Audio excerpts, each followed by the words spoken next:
दोस्तों इस वीडियो में मैं आपको बताऊंगा कि डिजिटल प्लेयर मोबाइल का लाउड स्पीकर किस तरह तब्दील करेंगे। तो दोस्तों सबसे पहले आपने इसका सिम ट्रे निकाल देना है। सिम ट्रे निकालने के बाद इसका बैक ढक्कन खोल ले।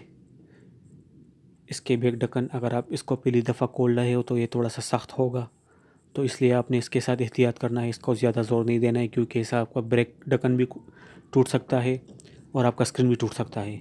और इसके नीचे वाले जो दो कोने हैं इसमें ये थोड़ा सा सख्त होता है, तो जब इस जगह से ये खुल जाए तो फिर ये आसानी से खुल जाता है।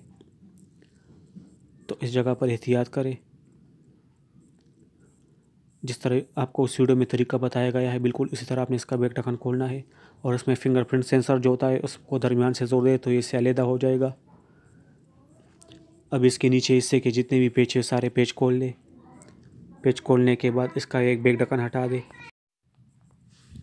तो दोस्तों इसका बैक ढक्कन भी थोड़ा सा सख्त होता है, इसके क्लिप सख्त होते हैं तो उसके साथ भी एहतियात करना है। इसको ज़्यादा जोर नहीं देना क्योंकि इससे आपका ये ढक्कन भी टूट सकता है।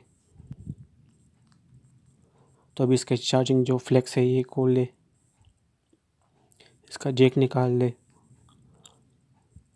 और जैक निकालने के बाद इसका एंटीना का जो केबल है ये निकाल ले और ये सब बोर्ड को मोबाइल की हड्डी से निकाल ले। तो इसके लाउडस्पीकर के जो टांगे हैं वो निकाल ले।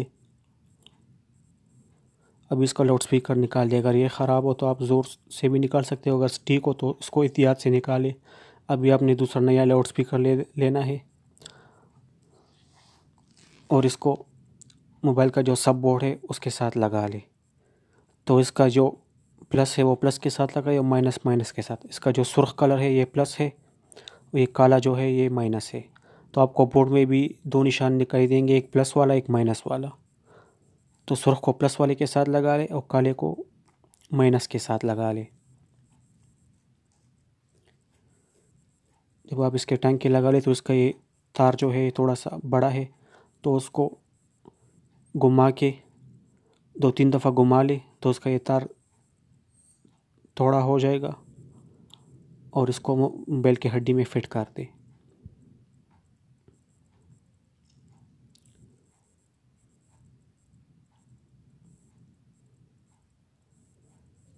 तो दोस्तों इसको जब ये सही तरह से बैठ जाए तब फिर इसका ये बोर्ड जो है ये बिठा दे और इसको तार को एक साइड पर रख दे।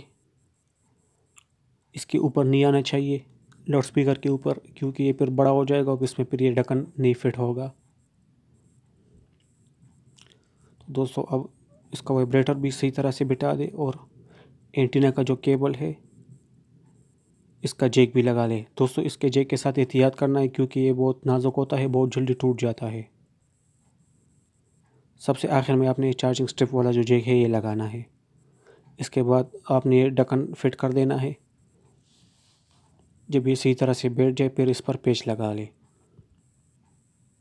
तो दोस्तों आपने वही पेच लगाने, दूसरे पेच नहीं लगाओगे क्योंकि अगर आपने बड़े पेच लगा दिए तो ये नीचे स्क्रीन में चले जाएंगे और आपकी स्क्रीन को तोड़ देंगे।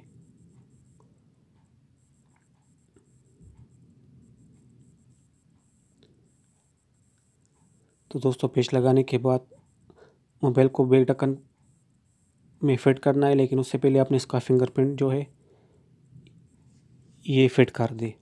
इसको सीधा फिट करना है, अगर ये उल्टा हुआ या थोड़ा सा भी टेढ़ा हुआ तो फिर ये मसला पैदा करेगा। जब ये सीधा बैठ जाए फिर मोबाइल के बैक कवर में रख कर इसको थोड़ा सा ज़ोर दे दे तो ये ख़ुद ब खुद बैठ जाएगा। ज़्यादा ज़ोर नहीं देना है क्योंकि इससे आपका स्क्रीन भी टूट सकता है। जब इसके सारे क्लिप बैठ जाए फिर इसमें सिम ट्रे डाल दे।